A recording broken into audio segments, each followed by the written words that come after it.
तो comment section शायद मुझे दिख नहीं रहा है, तो कमेंट सेक्शन में देखना चाहूंगा। हाँ, यहाँ पे आ रहा है कमेंट सेक्शन, कमेंट सेक्शन आ गया है। चलिए, बहुत सबको सुनाई दे रहा है। तो सबसे पहले तो आप लोगों की क्लासेस आई होप चल रही होगी या कंप्लीट हो गई होगी। अलग अलग तरह के स्टूडेंट्स यहाँ पे बैठे हुए होंगे। तो सबसे पहले तो मैं आपको बताना चाहता हूँ कि फाइनेंस और एफएम और एसएफएम अगर आप कर रहे हैं तो आगे चलकर बहुत इसका काम आने वाला है लाइफ में आपके।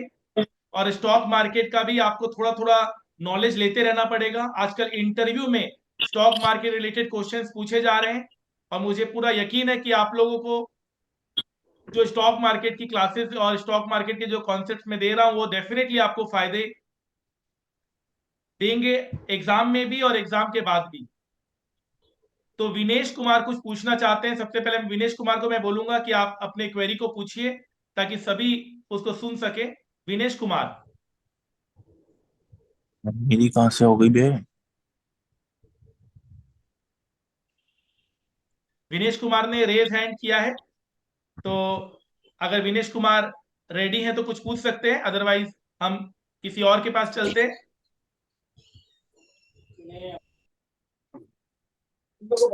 चलिए, तो अभी विनेश कुमार रेडी नहीं है मेरे हिसाब से। तो एक क्वेश्चन आया है हमारे पास गौरव की तरफ से कि सर हम अपना जो फेयर वैल्यू जो निकालते हैं वो रियल लाइफ स्टॉक मार्केट में कैसे यूज कर सकते हैं। तो देखिए, अगर हम लॉन्ग टर्म की बात करेंगे तो लॉन्ग टर्म में हमारा जो क्लास का कॉन्सेप्ट है वो जरूर यूज होता है। शॉर्ट टर्म में हमारा क्लास का कॉन्सेप्ट यूज नहीं होता है। जैसे कि अदानी के शेयर प्राइस के बारे में आप जाने होंगे, कोई रिपोर्ट आया था और अदानी का शेयर प्राइस एक एक दिन में हजारों हजारों लाखों करोड़ रुपए गिर गया। बट ये चीज हमने कहीं पढ़ा नहीं है। क्लास में हम लोग क्या पढ़ते हैं, हम लोग फंडामेंटल एनालिसिस पढ़ते हैं। हम लॉन्ग टर्म व्यू लेके चलते हैं। छोटे मोटे रिपोर्ट्स आते रहेंगे, न्यूज आती रहेंगी, न्यूज जाती रहेंगी। अगर फंडामेंटल अच्छी है, अगर अदानी इंटरप्राइज की बैलेंस शीट अच्छी है, प्रॉफिट एंड लॉस अकाउंट अच्छा है, अगर उनकी जो डिविडेंड पॉलिसी है वो अच्छी है, अर्निंग अच्छी है, रिटेन अर्निंग अच्छी है, तो अदानी अभी हो सकता है गिर रहा हो लेकिन आगे चलकर लॉन्ग टर्म में जरूर बेनिफिट देगा। तो हम क्या करते हैं, हम प्रेजेंट वैल्यू निकालने की कोशिश करते हैं कि फ्यूचर में हमें वो क्या दे सकता है।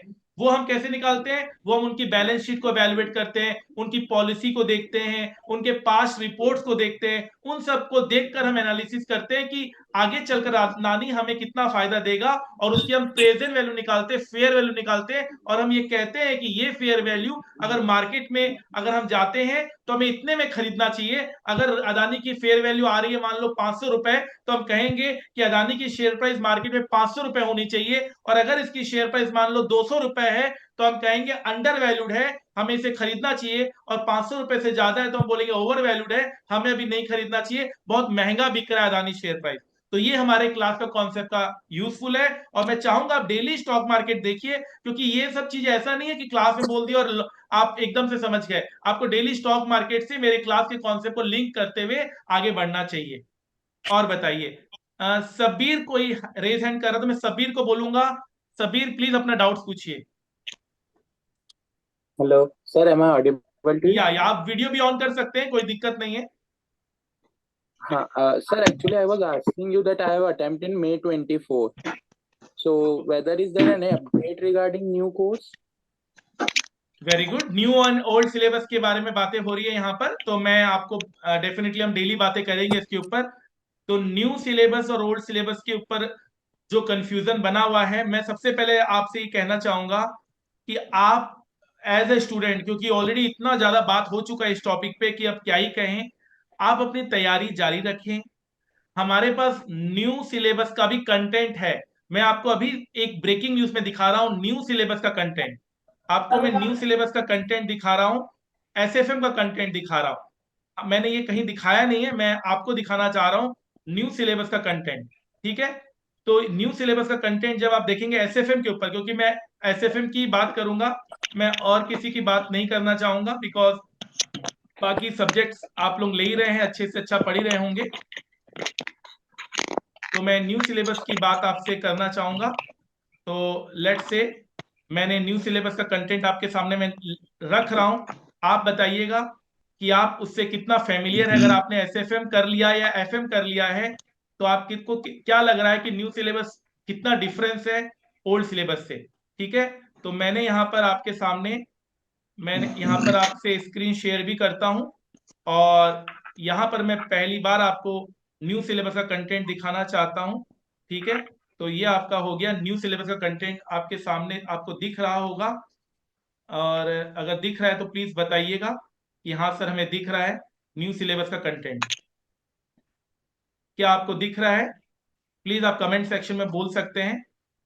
ठीक है, तो ये आपका यहाँ पर न्यू सिलेबस का कंटेंट है। आई होप आप कमेंट सेक्शन में, क्या आपको दिख रहा है न्यू सिलेबस का कंटेंट? यस आप लिख सकते हैं ताकि फिर मैं प्रोसीड करूं आगे।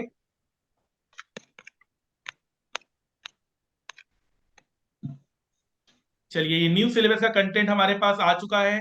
अब हमारी नई बैच शुरू होने वाली है। हम फेस टू फेस बैच ले रहे हैं, कोलकाता में ले रहे हैं, जिसका हम पूरे इंडिया में लाइव टेलीकास्ट भी करेंगे और उसका ही हम रिकॉर्ड करके टीडी जीडी में आप लोगों को देंगे। जो न्यू सिलेबस का कंटेंट है, यहाँ पर एसएफएम को एडवांस फाइनेंशियल मैनेजमेंट कहा जा रहा है। मतलब थोड़ा सा नेम चेंज हो गया यहाँ पर। अब देखिए, financial policy and corporate strategy आप अपने ओल्ड सिलेबस से मिला सकते हैं। सेम चैप्टर आपके ओल्ड सिलेबस में भी है विथ सेम कंटेंट। अगेन फिर रिस्क मैनेजमेंट है, अगेन आप अपने ओल्ड सिलेबस से मिला सकते हैं। सेम कंटेंट है ओल्ड सिलेबस में या न्यू सिलेबस में। हाँ, ये पूरा चैप्टर नया है, this entire chapter is new. But अगर आपने मेरे से इंटर का क्लास लिया है, अगर आपने इंटर एफएम का क्लास आपने पढ़ा है, तो इंटर एफएम में आपने इसके ऊपर काफी कुछ ऑलरेडी कर लिया है। Sensitivity analysis, certainty equivalent coefficient, decision tree, ये सारे कॉन्सेप्ट इसमें पढ़ेंगे। ये पूरा चैप्टर नया है, तो नया है, हटा कुछ नहीं है, एक नया चैप्टर आ गया है। आगे बढ़ते हैं।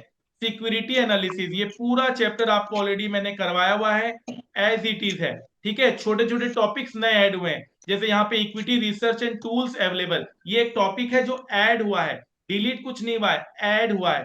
ठीक है, सिक्योरिटी वैल्यूएशन, जहां पर हमने आपको सब कुछ कराया, वैल्यूएशन ऑफ प्रेफरेंस शेयर करवाया, वैल्यूएशन ऑफ बॉन्ड्स करवाया, ये सारी चीजें हमने ऑलरेडी आपको करवा दी है। तो ये भी हमारा पुराना चैप्टर है। पोर्टफोलियो मैनेजमेंट हमने पूरा डिटेल में आपको पढ़ाया है, ये सारा ऑलरेडी हो चुका है। छोटे छोटे टॉपिक्स नए ऐड हुए, जैसे यहाँ पर आपका ऐड हुआ है रियल इस्टेट, रियल इस्टेट में पोर्टफोलियो मैनेजमेंट, प्राइवेट इक्विटी, रीट्स, ये नए टॉपिक्स ऐड हुए हैं, हटा कुछ नहीं है। सिक्योरिटाइजेशन पूरा चैप्टर आपको ऑलरेडी मैंने कराया हुआ है ओल्ड सिलेबस में। Mutual fund as it is पूरा चैप्टर कराया हुआ है ओल्ड सिलेबस में। डेरिवेटिव अगेन हमने पूरा ओल्ड सिलेबस में किया हुआ है।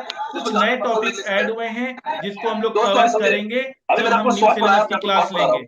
फॉरेन एक्सचेंज एक्सपोजर, ये भी सेम है। इंटरनेशनल फाइनेंशियल,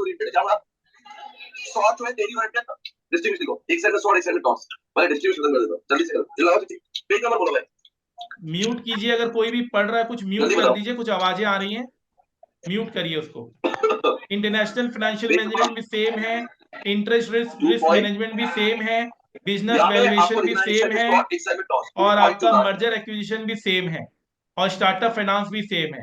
ठीक है, टोटल हमारे पास 14 चैप्टर्स होते थे, अब हमारे पास 15 चैप्टर हैं। एक पूरा नया चैप्टर ऐड ऑन हो गया और छोटे छोटे टॉपिक्स हर एक में ऐड हुए हैं, तो ये न्यू सिलेबस है।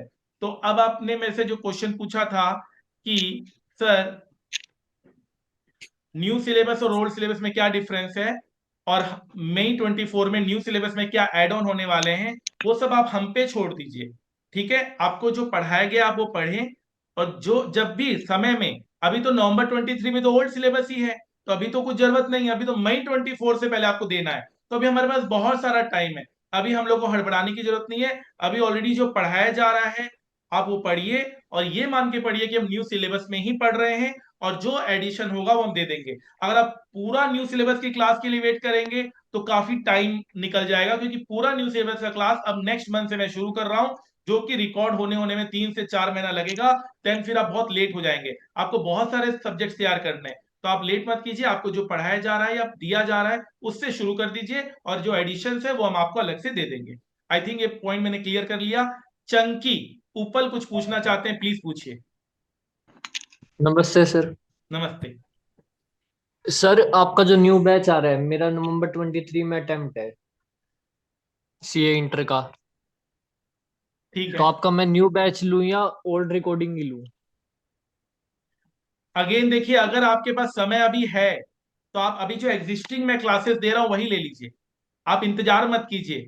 मैं किसी को भी नहीं बोलता हूं इंतजार करने, क्योंकि देखिए समय बहुत महत्व होता है। आप इंतजार करके क्या आप नुकसान करते हैं, समय का नुकसान करते हैं। तो अगर मैं आपकी जगह होता तो मैं अभी जो क्लासेस मिल रहा है वो ले लेता, और जो एक्स्ट्रा जो चेंजेस होते हैं, जो एडिशंस होते हैं, वो मैं आप लोगों को एग्जाम से पहले देता हूं, वो हमें अलग से देखने होंगे। तो अभी मैं नहीं चाहूंगा कि आप इंतजार करें। आप जो मिल रहा है उसे ले लेना चाहिए आप। मतलब कि जीडी के लिए चला जाऊं? देखिए अगेन, अगर आप ऑलरेडी बिजी अभी हैं, अभी आपको लगता है कि मैं ऑलरेडी ऑक्युपाइड हूं, तो ठीक है, फिर आप लाइव क्लासेस लीजिए, फिर आप जो लेटेस्ट है वो लीजिए। और अगर आपको लगता है मैं फ्री हूं अभी, मैं अभी समय निकाल सकता हूं पढ़ने के लिए, लेकिन मैं इंतजार करने में समय गंवा रहा हूं, तो आप अभी ले लीजिए, जीडी में चले जाइए, कोई दिक्कत नहीं आएगी। 100% मैं आपके साथ बैठा हूं, आपको कोई दिक्कत आने नहीं दूंगा। ठीक है सर। Thank you sir. पंचम सिंह कुछ पूछना चाहते हैं। Good evening sir. हाँ। सर मैंने आपसे एफएमईको की क्लास ली थी और उसके साथ मुझे एक्चुअली एक स्टॉक मार्केट का कोर्स भी मिला है। सर वो स्टॉक मार्केट का जो क्लासेज, अगर वो मैं अपना एफएमईको क्लासेस खत्म करने के बाद वो देख लूंगा तो सर उसमें ट्रेडिंग सीख जाऊंगा क्या मैं? कोई दिक्कत नहीं है। आप एग्जाम के बाद देखना हो तब ज्यादा मजा आएगा, क्योंकि आप समय दे पाओगे। अभी अभी में नहीं देखना हाँ है। जी सर, ये मे का अटेम्प्ट देने के बाद देखूंगा। बिल्कुल, आप देखिए, फिर कोई दिक्कत आएगा तो मुझे बताइएगा। सर ट्रेडिंग सीखना था तो मैं यही पूछा था, आपका कोई कोर्स है कि या वो स्टॉक मार्केट का जो कोर्स आपने प्रोवाइड किया उसी में हो जाएगा? देखिए, आपको जो हम स्टॉक मार्केट देते हैं, हम आपको ना बस खड़ा होना सिखा देते हैं। कि आपको अच्छा। बिगिनर्स, आपको मैं गाड़ी चलाना सिखा दूंगा, लेकिन आप अब आपके ऊपर है कि आप उस गाड़ी को जो चलाते हैं उसके बाद आप किस तरह से रेड लाइट में रुकते हैं, ग्रीन सिग्नल में जाते हैं, कैसे आप टर्न लेते हैं। मैं आपको पूरा सब कुछ सिखा जरूर दूंगा, लेकिन अल्टीमेटली देखिए, ट्रेडिंग एक ऐसा चीज है, एक आर्ट है। एक आर्ट है। हाँ आप जी खुद सर। करते करते सीखेंगे। और क्लास में आप देखिएगा, जब मैं ट्रेडिंग करता हूं तो कभी नुकसान भी हो हाँ जी जाता है, सर, कभी फायदा भी हो देखा। जाता है। तो वो देखिए, ये एक हाँ। आर्ट है और मार्केट का एक डायनेमिक्स है, उसको तो हमें झेलना ही पड़ेगा, लेकिन मैं आपको सिखा बहुत अच्छे से दूंगा, इसकी गारंटी मैं दे सकता हूँ। अच्छा जी, thank you sir. Aditi ji कुछ पूछना चाहते हैं, Aditi ji. Good evening sir. या am audible? Yes yes, sir बोलिए। एक्चुअली ना मैं फाइनल की स्टूडेंट हूँ, मेरा नवंबर 24 में अटेम्प्ट। मैं ऑलरेडी आप किया, मैंने पूरा स्टडी भी कर लिया। तो मुझे डाउट ये है कि जैसे अब सिलेबस में एडिशंस हुए हैं, ये मैंने भी चेक किया था कि डिलीशंस नहीं है, सिर्फ एडिशंस है। तो आप वो क्लासेस हमें प्रोवाइड करवा देंगे अपडेटेड, या हमें दोबारा परचेज करनी पड़ेगी, या कोई और नहीं नहीं, मैं फिर से सबको बोल रहा हूँ, फॉर्मेट और है? अपने फ्रेंड्स को भी बोलिएगा। अदिति जी, कुछ भी आपको एक्स्ट्रा पैसे देने की कोई जरूरत नहीं है। अगर आप मेरे स्टूडेंट्स हैं, आपने एसएफएम कंप्लीट कर लिया, मेरी बैच कर ली complete. Yes sir, batch complete कर लिया, रिवीजन स्टार्ट किया फर्स्ट रिवीजन। कैसा ओवरऑल, कैसा मतलब आपको अच्छा समझ में आ रहा है सब चीज? यस सर, बहुत अच्छा एक्सपीरियंस है। इवन स्टॉक मार्केट वाली चीज भी जो आपने क्लास में करवाई थी, that was very good. But that मुझे कुछ पर्सनल गाइडेंस चाहिए थी, तो उसके लिए मुझे कांटेक्ट करना था आपको। तो कैसे कर सकती हूँ मैं? ठीक है, वो आप मैं मेल्स दिए हुए हैं, उसमें आप बात करिएगा, और ओके। डेफिनेटली हम लोग जो भी गाइडेंस होगा हम जरूर देंगे। Okay sir, thank you. तो मैं आपसे कहना, अभी आपकी बातों को मैं कंटिन्यू करते हुए, कि आपका नवंबर 24 में एग्जाम है, ठीक है? तो आप अभी इसको सारा कुछ कर लीजिए, एक बार अच्छे से कर लीजिए। एंड जो न्यू सिलेबस का कंटेंट है, उसका वीडियो बैकअप हम फ्री ऑफ कॉस्ट देंगे। अपने फ्रेंड्स लोगों को भी आप ये बात बताइए। लेकिन अभी आपके पास टाइम है, अभी मैं अगर मुझे पता है, मुझे सब कुछ कंटेंट पता है, मैं अभी आपको अभी भी दे सकता हूँ, मैं विद इन 2 डेज आपको दे सकता हूँ सारा कुछ, लेकिन बहुत प्री मेच्योर हो जाएगा, और बहुत हड़बड़ी और जल्दबाजी में लिया हुआ डिसीजन होगा। अभी आप आराम से, क्योंकि न्यू सिलेबस का भी ऑफिशियल अनाउंसमेंट नहीं आया है, इसलिए हम भी रुके हुए हैं। हम रेडी हैं, अपना पूरा वीडियो के हिसाब से रेडी है, हम अपना नोट्स हमारा पूरा रेडी हो रखा है, बस हम इंस्टीट्यूट के ऑफिशियल अनाउंसमेंट का इंतजार कर रहे हैं। और आपके पास टाइम भी बहुत है, तो आप पहले इसको अच्छे से रिवाइज कर लीजिए, और आपके स्टॉक मार्केट वगैरह का और आप थोड़ा सा एक्सपीरियंस लीजिए, इंडस्ट्रियल ट्रेनिंग में जाइए, इन्वेस्टमेंट बैंकिंग फर्म में जाइए। आपके पास इनफ टाइम है, आप अपनी टाइम को बहुत अच्छा यूटिलाइज कर सकते हैं इस टाइम को, और आप अपने आप को और फिनांस लाइन में और ज्यादा आप आगे बढ़ सकते हैं। Thank you so much sir, thank thank you. Aryan Singla. Hello sir. Hello. Sir मैं आपका सीए इंटर का स्टूडेंट हूँ, एफएमई को ले रखी है सर मैंने। तो सर मेरे को ये पूछना था कि अभी जैसे मेरे मई में एग्जाम है, तो मैंने एफएम के अंदर मतलब 3 बार रिवीजन कर चुका हूँ मैं अभी।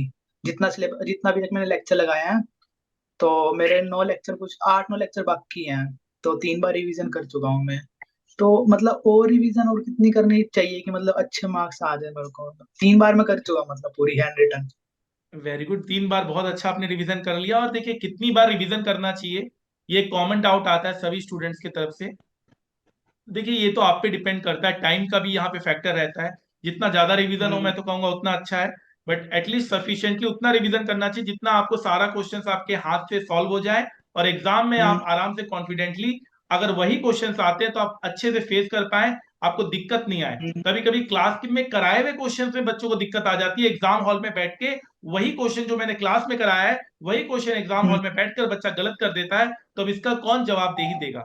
इसका तो कोई जवाबदेही नहीं है। तो आप इतना अच्छा रिवीजन कर लीजिए कि क्लास के क्वेश्चंस और उसके रिलेटेड अगर कॉन्सेप्ट आए तो आप आराम से सेफली एग्जाम हॉल में कर सके। तो 3 रिवीजन मैं तो बहुत अच्छा मानता हूँ। टाइम है तो 4 या 5 कोशिश करिए। 3 बहुत अच्छा रिवीजन है, 4-5 भी आप कर सकते हैं। तो सर मैंने मतलब आपकी जो बुक है उसके अलावा कोई और बुक मैंने स्टडी मटेरियल भी खोली नहीं अभी तक, सिर्फ आपकी बुक में से जितने क्वेश्चन है सारे कर लिए। आप चाहें तो स्टडी मटेरियल खोल लीजिए, 200% क्वेश्चन आपको सेम मिलेंगे, एक भी क्वेश्चन आपको अलग नहीं मिलेगा। नंबर 2, और टेलीग्राम ग्रुप में भी मैंने कुछ क्वेश्चंस डाले हुए हैं, उसको भी देख लीजिएगा। Okay sir, okay sir. Sir एक और ये भी था जो उसमें मैराथन जो दे रखी है। अब मान लो सर मेरे को एक टाइम वो रिवीजन क्लब, जैसे मार्च में रिवीजन स्टार्ट करूंगा मैं सारे सब्जेक्ट की, बहुत ग्रुप का हूँ मैं स्टूडेंट। तो मैं उसके लिए क्या करूँ? मैराथन अलग से भी है ताकि मैं एक बार पहले देख लूं, क्योंकि वो 1.5 व्यूज है, तो मैं वापस नहीं देख सकता। मैराथन आप चाहें तो डबल व्यूज ले लीजिए, हम आपको 3 बार दिखा देंगे मैराथन। मैं अपनी टीम को बोल दूंगा आपको मैराथन का unlimited views they they. Thank you sir, आप थैंक यू मेल कर सर। दीजिएगा, आप मेल कर दीजिएगा, आपको मैं अनलिमिटेड व्यूज दे दूंगा, ठीक है? Thank you sir, thank you sir. Thank you very much. Sudipta. Thank you sir. Sudipta. Sir नमस्ते सर, मैं राउरकेला से बोल रहा हूँ। वेरी आपका गुड, इंटर का स्टूडेंट हूँ सर। बहुत बहुत बधाई हो। सर सर मैं ये पूछ रहा था कि सर अभी मतलब आपके क्लासेस स्टार्ट नहीं किया, तो सर ये जो रिवीजन बोल रहे हैं, मतलब क्लासेस हमने देख लिया, फिर उसके बाद सर एक्चुअली हर चीज लिखना है या फिर खाली पढ़ना है? और क्लासेस का इफेक्टिवली यूज कैसे करें हम? अभी यही आपने सर पूछ क्लासेस रहे शुरू थे। ही नहीं की? नहीं सर, मतलब अभी ग्रुप 1 है, फिर ग्रुप 1 देने के बाद मैं ग्रुप 2 का स्टार्ट ठीक करूंगा है, तो सर। आप बहुत जल्दी क्वेश्चन पूछ ले रहे हैं, आप ये वाला थोड़ा दिन के बाद पूछेगा। आप पहले पूरी क्लासेस अच्छे से कर लीजिए, एंड देन रिवीजन की बात फिर बाद में आती है। और आपको हाथ से करके देखना है, लिख कर देखना है, या पढ़ के देखना है, वो आपका अपने आप अंदर से आप जो फील करेंगे आप वो कीजिएगा। अगर आपको लगता है यार मेरे को ना इस क्वेश्चन में दिक्कत हो रही है, मैं कॉन्फिडेंट नहीं हूँ इस क्वेश्चन में, हो सकता है, बहुत बार हो सकता है, टीचर क्लास में 10 बार क्वेश्चन पढ़ा भी रहा है तब भी आपको ऐसा लग सकता है यार ये क्वेश्चन मुझे हाथ से करके देखने की जरूरत है, एक बार हाथ से कर लूंगा तो सही हो जाएगा। तो वो क्वेश्चन आपको हाथ से करके देखने चाहिए, और जो लगता है यार एकदम आसान है तो उसको आप छोड़ सकते हैं। तो ये अभी बहुत प्रीमेच्योर क्वेश्चन, क्योंकि अपनी क्लासेस शुरू ही नहीं की। क्लासेस हाँ शुरू सर। करो, एंड देन फिर दिक्कत आता है तो फिर मुझे मेल या मुझे कांटेक्ट करो। सर और सर क्लासेस जब खत्म हुए उसके साथ साथ उसी दिन ही रिवाइज करें या फिर मतलब चलेगा? सेम डे मतलब revision, same day, same day नियम बना लो। देखो जितने भी स्टूडेंट्स यहाँ पर बैठे हैं, मैं यही कहूंगा सेम डे रिवीजन का नियम बना लो, बहुत ही अच्छा रहेगा। नहीं तो फिर क्लासेस फिर एकदम ऐसे फॉर्मेलिटी का हो जाएगा कि कर तो रहे हो लेकिन समझ कुछ नहीं आ रहा है। ठीक है, सेम डे रिवीजन जी जरूरी है। सर, बस लास्ट डाउट है सर। सर हम जब क्लासेस देख रहे हैं तो वे सर 3-4 सब्जेक्ट का मतलब अभी अकाउंट्स, फिर इको, एफएम इको, फिर लॉ ऐसे पढ़े, या सिर्फ सर एक ही सब्जेक्ट को कंप्लीट करे फिर दूसरा सब्जेक्ट पढ़े? मेरा मेरा अपना एज ए स्टूडेंट मैं क्या करता था, जब क्लासेस चलता था, मतलब क्लासेस जब चल रहा है तो उसकी रिवीजन तो मुझे डेली करनी है। ठीक है, हम्म, तो अगर मान लो आपकी दिन में 3 क्लासेस चल रही है तो 3 रिवीजन आपको, हर एक क्लास की रिवीजन आपको करनी है। अगर मैं स्टूडेंट होता तो ग्रुप 1 का अलग से करता और ग्रुप 2 का अलग से करता। और मैं अगर स्टूडेंट होता और जब मेरी सारी क्लासेस खत्म हो गई, तब जब मैं बैठता तो मैं एक सब्जेक्ट लेकर पूरा कंप्लीट करता, फिर मैं दूसरे सब्जेक्ट में जाता, और सबका टाइम अलॉट करता। हर सब्जेक्ट को मैं 5 दिन देता या 4 दिन देता, ओवरऑल मेरे पास कितना टाइम बचा है और हर एक सब्जेक्ट को मैं कितना टाइम दे पा रहा हूं। याद रखिएगा, हमेशा 15 दिन आपको ऐसा रखना है जिसमें आप कोई भी सब्जेक्ट अलॉट ना करें, क्योंकि कुछ ऐसे तबीयत खराब होने वाली है, कुछ फैमिली में डिस्टरबेंस होने वाली है, तो 15 दिन का आप कंटिजेंसी मार्जिन रखिएगा। वो 15 दिन का मार्जिन रखते हुए अपनी तैयारी रखिएगा। मान के चलेगा कि 15 दिन मेरे लिए है ही नहीं, 15 दिन में बाद में मेरे को बोनेंजा लगेगा, एक्स्ट्रा लगेगा, उसमें मैं जो करना है करूंगा, लेकिन 15 दिन कम करते हुए तैयारी कीजिएगा। मतलब 15 दिन मान के चलेगा एग्जाम से पहले आपको नहीं मिलेंगे। जी sir, thank you. Thank you sir, thank you. Thank तो यू सर। सबसे बात करके बहुत अच्छा लगा एंड आई थिंक सबका मैंने क्वेरी अटेंड किया है। मैं कल भी कोशिश करूंगा एक बार आने की, और फिर भी अगर कोई दिक्कत और डाउट्स रहता है तो जरूर आप मुझे बताइएगा। मेरे मेल एड्रेस भी दिए हुए हैं, मेरे सारे कॉन्टेक्ट नंबर भी दिए हुए हैं।